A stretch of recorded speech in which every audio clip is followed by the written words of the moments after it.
National Day for Truth and Reconciliation, and in our next segment, we are speaking with 3 generations of incredible women. Before we meet them, a warning for you right now that some of the conversations on today's show could be triggering. If you need support, the crisis line on our screen right now is available for you 24 hours a day. Please use it if you need it. Joining us now is Ruth Cameron, who is a residential school survivor with her daughter, Roberta Bear, and her granddaughter, Alyson Bear. So the 3 of you are here to share your stories of intergenerational trauma. I know they're not fun stories, but it makes me so happy to see all 3 of you together on this sofa. It's a beautiful sight to behold. You've been working through a lot of the harm that has been done being a part of residential schools in this country. So I want to start with Grandma Ruth. Tell us a bit about residential schools, what it was like to be taken away from your home at 5 years of age. Growing up in the residential school was very painful and lonely, especially at nighttime for me. The school that overlooked the waters and into the small town where I was growing up, because I wanted to go back home, and I realized, especially in the wintertime, I think, if I could just walk there and get there, I wouldn't. I'd either freeze or I'd die, because I was afraid of nighttime, and I would never be where I am today if I had did that. And it was very scary and lonely at nighttime, especially going to sleep, because I looked and, the nuns would be sleeping in the dormitory with us, but in her own room. And she'd come out, and I think I'd be caught right away if I tried to do anything, because the way they taught us was, nighttime was the time to rest, and nighttime was very evil too. That's when supposedly what we thought was the devil came out at nighttime. So I would attempt to try and not to do anything wrong or say or even think. It sounds horrifying in terms of the fear that was put into children in this position. And I want to ask Roberta now about the effects of having your mom in a residential school. What did that mean for your relationship and how she raised you? Well, my experience is a little bit different, obviously. I did not go to residential school. Both of my parents are residential school students. My dad is passed on now. They were married, I think maybe 1 year into my birth, and then when I was 8 months old, I was raised by my grandmother.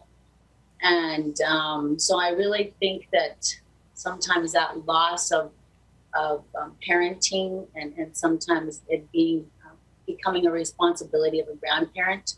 I think a lot of this, we see a lot of grandparents taking care of children nowadays. And I think a lot of that is because of residential school. I think it's fine that, grandchildren are taking care of children because of kinship.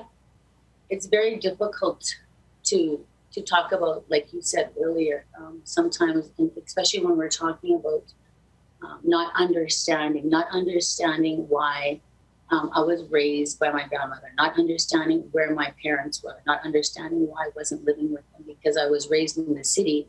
All the children I went to school with all had moms and dads, right? So I was kind of always wondering what was going on, what was wrong with me, not understanding myself until I finally got into university to understand what residential schools was all about, because my family wouldn't talk about it.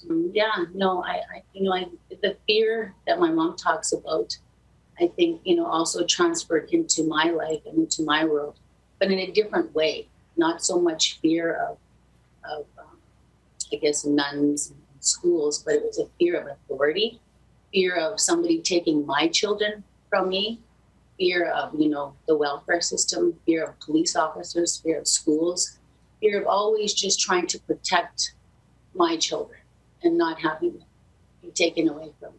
This is sort of the significance of having all 3 generations for you, Alyson, now.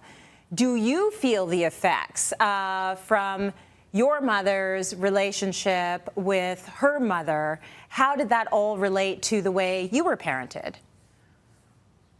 So, well, I grew up also predominantly in an urban setting in the city of Saskatoon. My reserve is Whitecap, just 20 minutes south of the city. So I was, also trying to find my identity because, our identity was taken, stolen through these Indian residential schools, through, colonialism, through the Indian Act, because, it banned our ceremonies. It banned our way of life, and our languages were taken from us. So, I wasn't able to speak my language. I was still trying to figure out who I am for a very long time. And my family is trying to cope with the trauma that was, intergenerational through different coping mechanisms that weren't healthy. And so those unhealthy coping mechanisms were passed on to me because, then it's kind of becomes normalized. And so I was dealing with that as a high school student, and I was realizing that this really wasn't me. These stereotypes that we succumb to of being told you're a drunk Indian, a lazy Indian, all these stereotypes that came from the pain that was experienced in that Indian residential school. The only way to cope was through, it ended up being, like drinking and things like that, because we didn't know who we were. We couldn't turn to our ceremony. So that's like something that we're really working to reclaim, and something I'm really trying to reclaim for my daughter.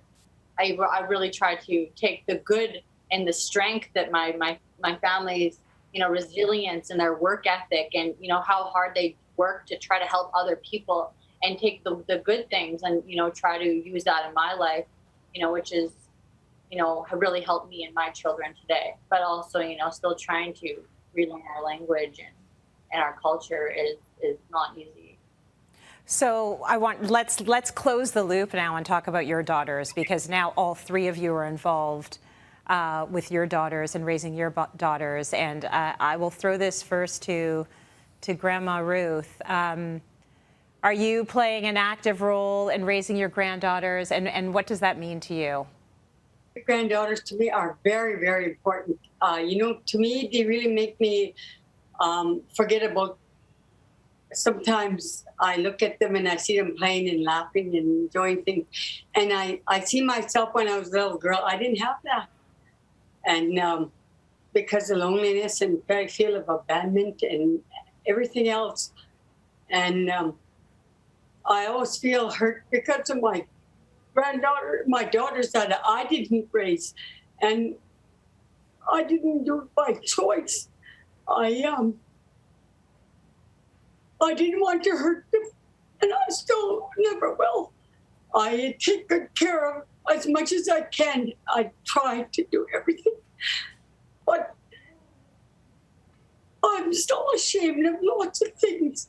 I try not to be ashamed, but I know I still have lots of power and spirit in me because I spent many years in the school system working with families that are going through that at the time what I went through. And I told them never to be ashamed of who they are, because my mother always told me, don't be ashamed of who you are. And I don't want my daughters or my granddaughters and their children to be ashamed of who they are. I really felt ashamed of who I was. Today I am proud of who I am because I can talk about it like today. And yes, it was hard, but I don't want to see other women do this. And, I'm proud of my great-granddaughters. They call us in some days when we come in and say, sit down. They told me one day, and they were in the teepee. And I said, what are you doing? And they said, oh, we're having a smudge. And they said, sit down and creep. And I understood that. And they always said, Papa used to like it when we'd sing gay, because he'd say, how are my little girls? How are my little great-granddaughters? And my daughter and I would sit down and they'd sing, and they'd smudge us, and they'd bring out their little bundle, and they'd bless us with their feathers.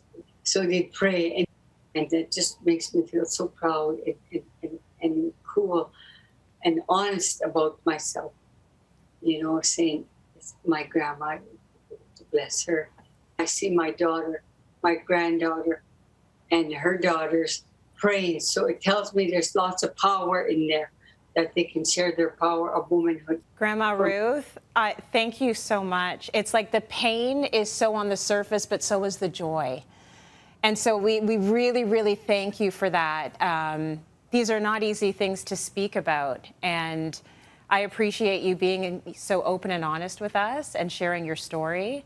And we know this is just the beginning. There's so much work to do, but I'm so happy you have each other and your beautiful great-grandchildren have you. So thank you so much, Ruth, Roberta, and Alyson. We appreciate it.